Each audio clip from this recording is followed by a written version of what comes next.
Welcome to this episode of Kennedy Saves the World. Lyle and Eric Menendez may be free men.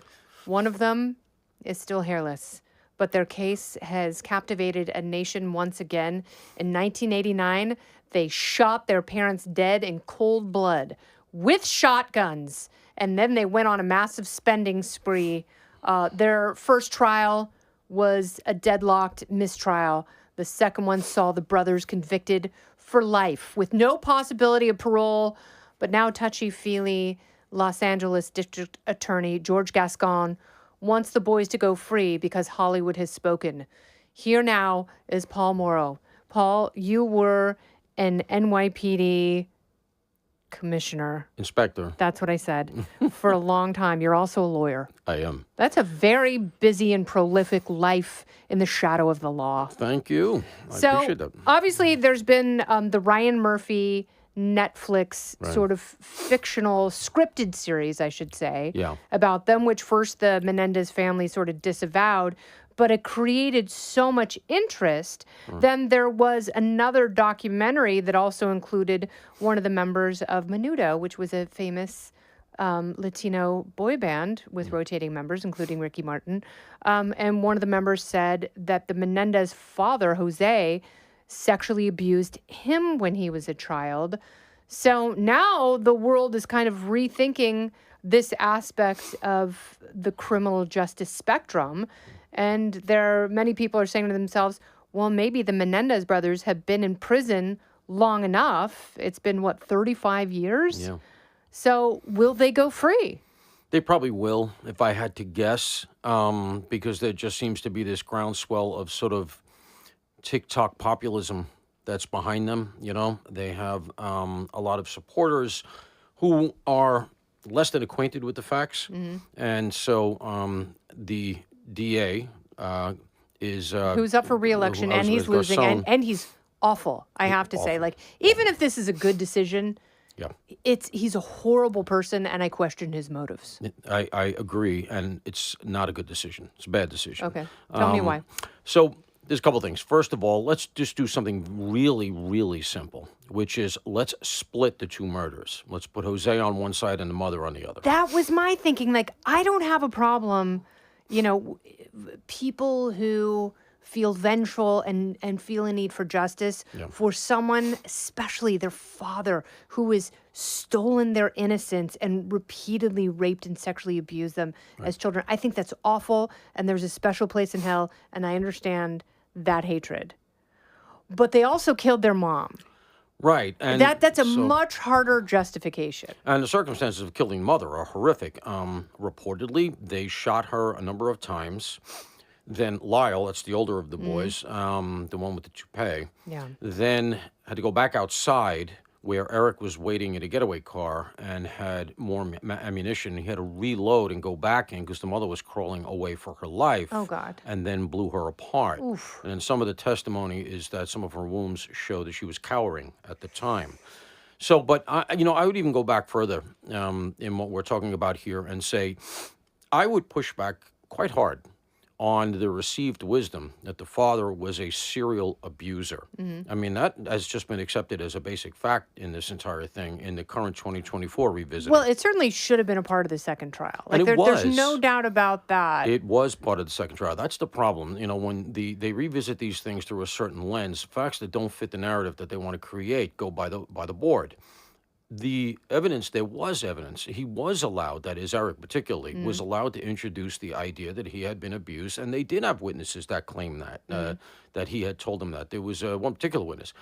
Lyle couldn't testify in the second trial because he had been found to be, his defense made that determination not to put him on the stand because he had so undermined his testimony in the first trial by not only letters that were found in his cell subsequent to the first trial, but by the fact that he had a recorded conversation with a female friend of his, recorded now, wherein he said he snowed the jury in the first trial regarding the abuse allegations. Oh.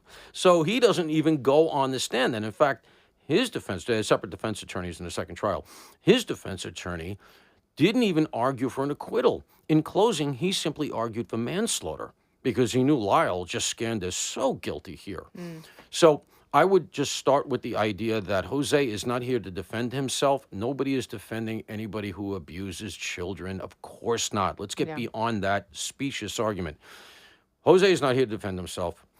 The proof of these allegations, to me, really begin to get shaky when you consider that the recordings of both brothers talking to their therapist before the first trial, recordings in which they confessed to the murders, and yet they never went that extra step and said, we did it because we were being abused. Their justification to the psychologist was that the father was controlling and the mother was a doormat. That's essentially their justification. They never say anything about sex abuse. The sex abuse allegations come 7 months after the murders. There's no mention of them before that. So do you think, I mean, but part of the argument is it's because it was stigmatized and because there was so much homophobia at the time and they were embarrassed and ashamed by it. So maybe if they knew they were being recorded, they would withhold that. Yeah. Society hasn't changed that much. I mean, were they smart at that point? Were they smart enough? Yeah, they were so smart. They were so clever and so diabolical that they played it that way, and yet went out and spent $700,000 in the wake of the murders. 24 hours after the murders, picked up and carried a safe to the probate lawyer's office to see if there's a better will inside that so that it's opened in front of witnesses. They were so smart that they used stolen ID to buy the 2 shotguns. Mm-hmm. They were so smart that after the shooting, they sat there and waited for the police to come and then realized, wow, they're not coming. Let's go to the movies. They weren't smart. They did what they did for whatever reason, and I don't have all the facts. Nobody but those 2 do. But I'm just starting with the father now. Whether he did what he did or not, the idea that it's just received wisdom that he did this and he's not here to defend himself and it was adjudicated at the second trial, I push back on. But then, of course, as we started out with, there's the issue of the mother. Yeah. And her sister came out and said, I don't think these 2 should go free. A lot of their family members have said they're decent and wonderful and compassionate. They're wonderful mentors. They have created so many programs during their incarceration period. They're just the salt of the earth. There've never been 2 finer people in prison. But the mom's sister, and, you know, I tend to listen to her because she's like, no, they killed my sister in cold blood. They should rot in hell and stay in prison. Because even if someone does those horrible things to you, it doesn't give you license to end their life. Who cares what they did in prison? The law is the law. It was adjudicated. And again, they conjured this theory for the second trial that the second trial was run the way it was because the DA's office in L.A. had lost the O.J. trial. Mm-hmm. And so that was the embedded motive for throwing the second trial. Yes.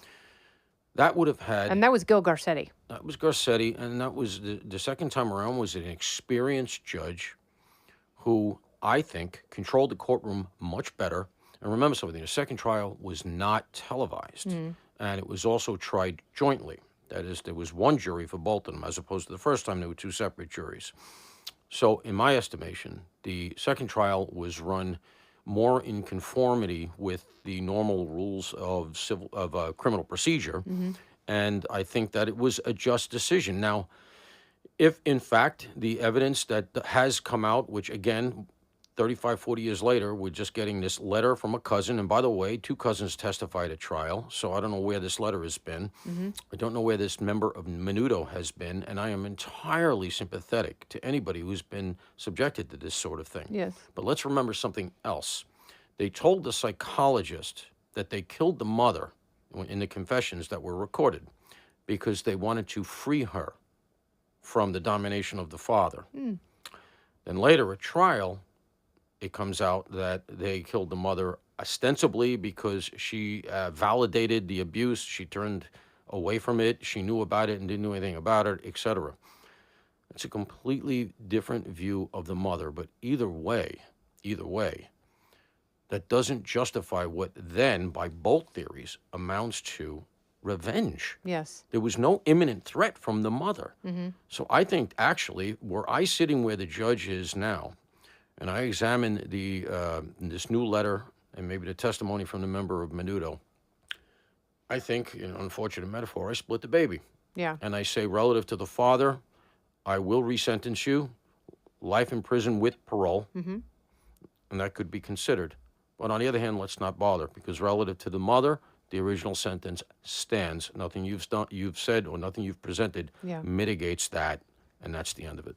The thing that's tragic to me is there are people who are rotting in jail because they didn't have celebrity friends. They didn't have Netflix specials made about them. Right. They didn't have documentaries that were exhorting the DA on their behalf. Yeah. And, maybe they truly have rehabilitated themselves, but the system will never change enough to really help them. And I do feel that there are victims of the criminal justice system who rot in prison.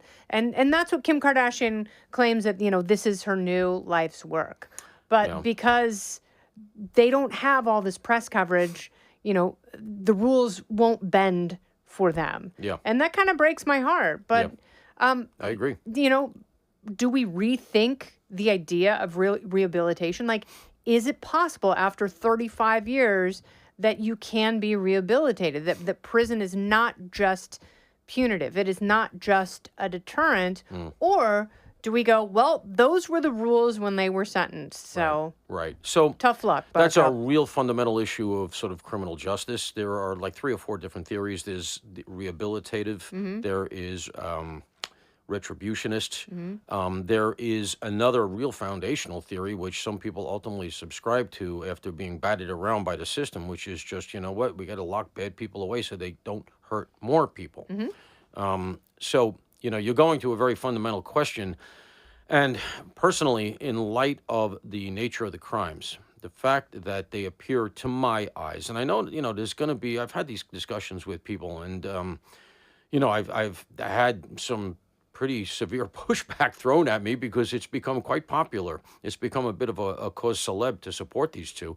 I remember the trials, and I remember thinking that these guys are not telling the truth. So, I am more of the opinion that they're very manipulative. I feel like we're being played now. If you really go through the facts, this stuff about a mob hit, one of the things that was in question at trial was the sequence of the shooting.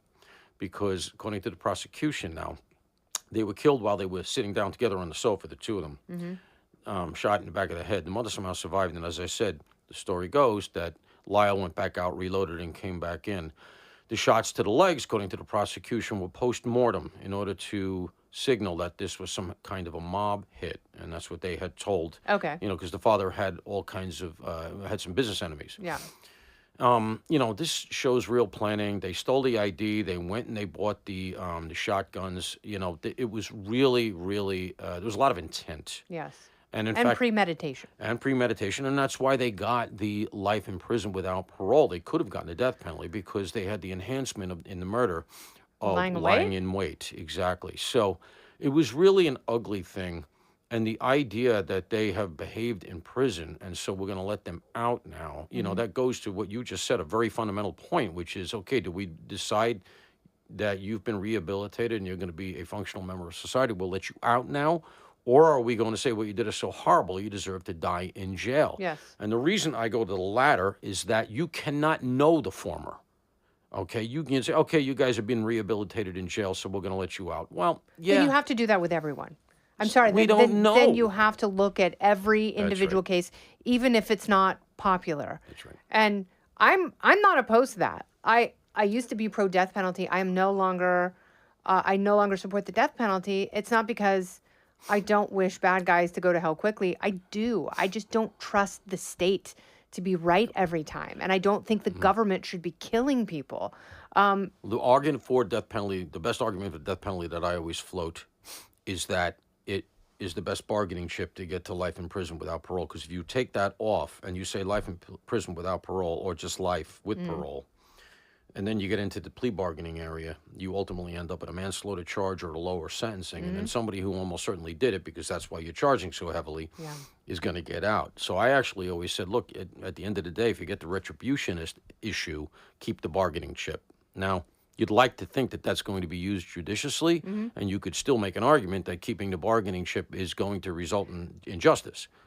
But yes, but if the bargaining chip weren't actually used, I wouldn't have a problem with that. But we still put there's people going to to be death in times this that it's country. used. Now, that said, Not in California. 30 years is like the average. Yeah. I mean, there are people like Idaho, for instance. Brian Koberger is looking at the death penalty and by firing squad. Yeah. There's, I think, one or maybe two people sitting in Idaho for waiting the death penalty.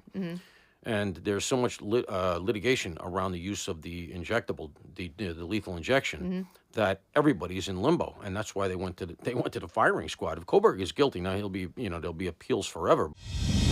Don't go anywhere. More Kennedy Saves the World right after this. I'm glad you brought him up because I want to talk about him in this context. Do you think he's guilty? Brian Koberger. I do. My opinion, yes.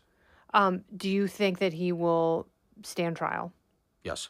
Do you August think, 11, I believe that okay, it is. do you think that he will be found guilty? I do. Do you think that he is a sociopath? Psychopath. He's a psychopath, which is worse than a sociopath. That's a greater designation. Yeah. Do you think a psychopath, a murderous psychopath, is capable of rehabilitation?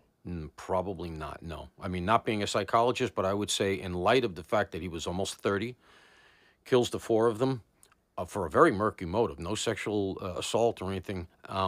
Again, a lying in wait crime, took some planning, etc.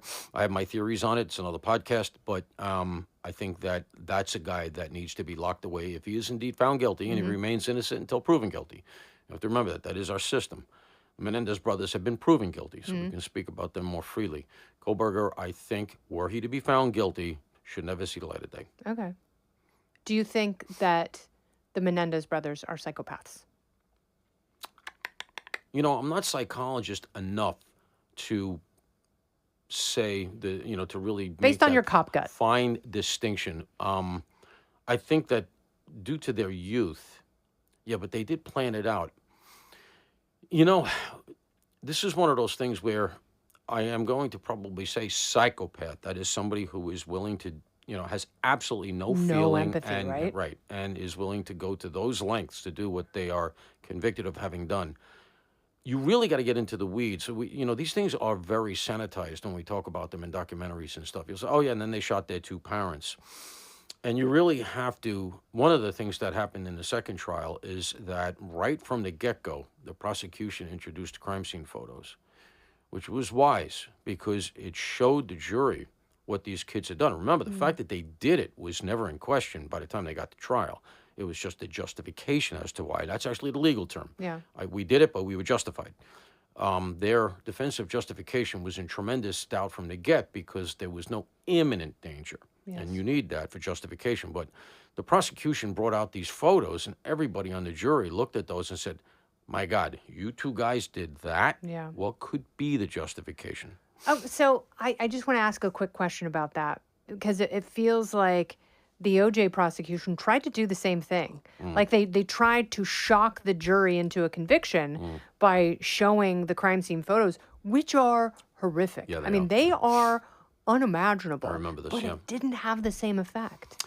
It didn't. I would argue that the overlay there was race. Yeah. I mean, that's just, I'm not telling anybody anything they haven't heard. So, I think the issue of race was so heavily embedded in the OJ case that the time he ended up serving for the robbery that he was convicted of was out of proportion to what would normally happen, because I think society in general just said, essentially, we missed you the first time. Yeah. I mean, that's really what happened, and so that's how I would make that distinction. Whereas in this case, there was no racial impetus involved or any way, or a racial subtext. Did they know it was them right away? They did not. So they claimed that it was this mob hit, and Jose apparently Now, again, he's not here to defend himself, et cetera, but according to pretty much all the testimony, was not a very warm and fuzzy guy. Yeah. He came from a tough background, Cuban immigrant, fought his way up, and he had a little bit of a sink or swim, maybe a lot of a sink or swim attitude. Apparently, he was very, very tough on his sons and very controlling of the mother. So when the cops caught the case, they started looking into his background. He did have a lot of business enemies, and the two boys shaded the attention on them by pointing to a particular enemy of the father's, a guy who was apparently a pretty sketchy guy that was involved in the porn industry. And now remember something, this is pre-internet, and at the time the porn industry was still sort of subterranean. Here in New York, the Genovese family ran it in and around Times Square. So, the wise guys had their hooks into that. So, they might have known enough to say that. The cops might have entertained it a bit. But then they immediately go on this crazy spending spree, $700,000 and that money in 1989 terms. That's over $2 million now. Yeah, that doesn't scream innocence. And it was really I mean, it really, indulgent. that's an exuberant celebration. And in fact, the lame excuse for that was used at trial was, oh, no, that was not out of proportion to how they normally spent. Well, first of all, that doesn't appear to have been true. But secondly, if that is the case, then what you've just said essentially is that these kids very casually had access to $700,000. They were both adults. Why the hell didn't they just leave? Yeah. Rather than kill both parents, all right? One of them had been going to Princeton, moved to New Jersey. In fact, that's Lyle. Lyle, in fact, with that money, opens a restaurant in Princeton, New Jersey, which is high-end stuff over there. That's a beautiful town. The other kid starts driving, Eric starts flying around the world. In fact, he was at a tennis tournament in Israel when they decided that, the indictments came down. So they went on this spending spree, and the cops began to say, hey, there's something very wrong here. They didn't know about the bit with the safe. That they didn't develop that until between the two. Things got worse for them between the two trials. That's another thing that the documentary glossed over. The recordings from Lyle to his girlfriend, this evidence regarding the safe, the notes of Lyle's telling friends of his, I'm telling you how to testify at the next trial. They found those notes in his cell. And he said, we'll worry about the date that what I'm telling you happened. We'll worry about that later. So that's why Lyle couldn't take the stand. So a lot developed between the trials, in addition to their behavior, that really put the cops on them. And, originally, but then made the second case stronger. Originally, what happens is this spending spree raises the cops up. The mob thing just is not checking out. There's no indicia of that. And then, of course, the big break. The psychologist who had been treating both of them has recordings, 3 specific recordings in which they confess to the murders. The psychologist has a mistress. The mistress and the psychologist break up. Uh-oh. The mistress not only tells the cops, this is what the psychologist told me, the 2 boys confessed, but in fact, she had one of the tapes. Oh. So all of a sudden, the cops say, let me hear the tape. They hear the tape. There are the kids saying they did it. No allegation of sex abuse. Their initial motivation appears to be, as they told the psychologist anyway, that they were going to be written out of the will.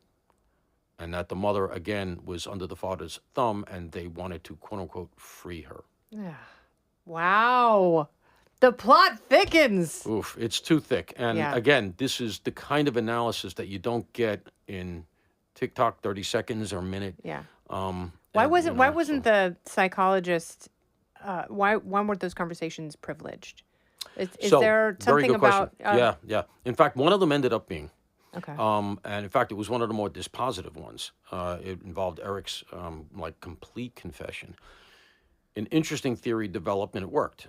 Lyle apparently threatened the psychologist, and the psychologist said, you cannot maintain the privilege under a threat from the patient. And apparently there was case law on that, and that held sway. And so it came in both trials, including the televised trial.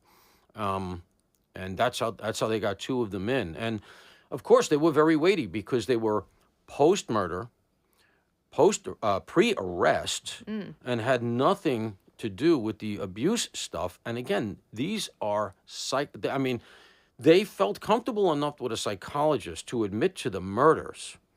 And yet we're expected to believe that society at the time would have been just unforgiving, or a psychologist who is hearing privileged conversations would have been so devastated by hearing that there was an abuse allegation. I don't buy even. Again, I'm old enough to remember the trial. Society hasn't changed that much. I mean, we would have said, "Oh my God, the kid was abused." I can tell you that at the time, during the televised ones, a lot of us it wasn't that we were unsympathetic to the abuse. It's though the abuse allegations. We just didn't believe it. Yeah. So there was something in your cop gut that told you this is... not just me. I mean, I remember, if you watch that documentary, and I did, there are interviews on talk shows and stuff with various celebrities at the time because it was so public. Yeah. Where they said things like people that might have been in sympathy with them normally, people that, were on the progressive spectrum, saying things like, I hope these two kids fry. I don't believe them. Wow. These two kids are poor little rich kids. Yeah. The impetus at the time was more towards these were poor little rich kids, spoiled, who did what they did. Now, I'm not saying that's accurate or not, but I'm just saying that was public at the time. Mm-hmm. And that was among a milieu of celebrities and pundits who I think we would expect to be on the other side of this and saying, oh my God, there was an allegation of abuse, let everybody out. Oh, they killed the mother. Well, you know what? She had it coming because she covered it.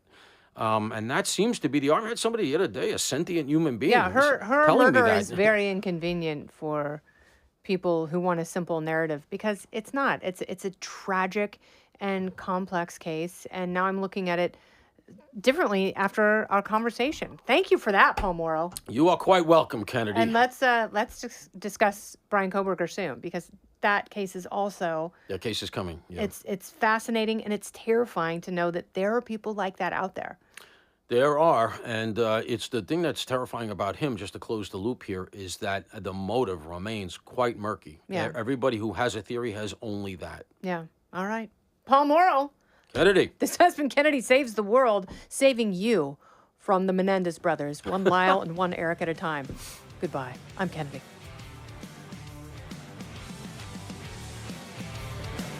Listen ad-free with a Fox News Podcast Plus subscription on Apple Podcasts, and Amazon Prime members can listen to this show ad-free on the Amazon Music app. Oh, go ahead and leave me a review while you're there. I'd love to hear what you have to say. You've been listening to Kennedy Saves the World on the Fox News Podcast Network.